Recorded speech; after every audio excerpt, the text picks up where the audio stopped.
I teach 20th century U.S. history to sophomores primarily, and then I teach economics to juniors and seniors. Basically, it's less in the social studies, specifically with history, which is what we've been focusing on, about rote knowledge and more about the kids actually being able to do or understand a concept or a skill, maybe with history a little more conceptual. So for example, with World War II, it's not necessarily listing dates and generals and things. We've been specifically working on types of governments and how that allowed certain countries to invade other countries, just as an example of getting a deeper understanding as opposed to the rote knowledge resuscitation.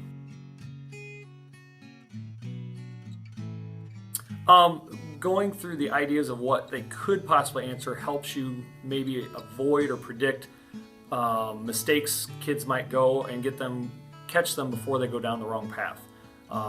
You can just predict what answers they might give at different levels of proficiency, so therefore the kids that aren't proficient, you can maybe catch them before they are locked into on a final test. The prompts I found help me make sure I give the kids the right clue so that they know what I'm looking for specifically. With World War II, just as an example, by letting them know I'm talking about types of governments, they don't get off the right track and start talking about leaders of those governments, those types of things. So your prompt is really important on getting the information you want. It's sort of like giving the directions. If you're not getting the right product, you're probably giving directions that might be confusing. So the prompt is really key to that. So it makes you really think about it deeply before you write the prompt.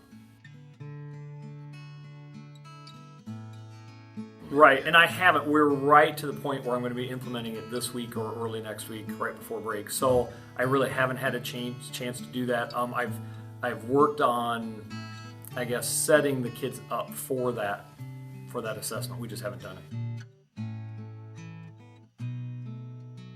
With World War II previously, because it's such a large topic, I kind of, in the past, I don't want to say I went just on rote memorization, but I was covering the big key points like D-Day and Pearl Harbor and those things and making sure they had a base knowledge.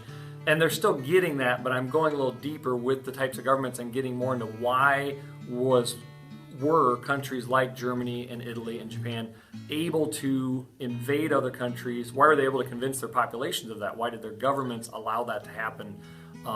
As opposed to countries like America and England, which had different types of governments, that we don't do things like that, even if we have a disagreement. So it's just a change of the focus. We're still getting the information just in a different way. So I have actually set it up differently. For me, it ties a lot in with we're talking about moving towards standards-based grading, so it's really focusing on the skill or the using of the information as opposed to just getting the information. So I really am thinking about my prompts a lot differently and my questions. Even on my final test at the end of a unit, I'm writing them a little bit differently. And also, I think we are eventually going to be moving towards RTI or MTSS.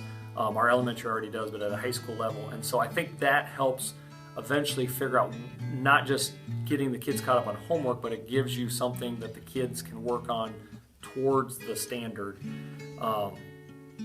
So I'm just looking towards the future of this is a step towards that direction, which I really like. I feel like it's been really useful. I've really enjoyed the work and also working with the Benton community people. That's who we've been working with. They were really good. So, good.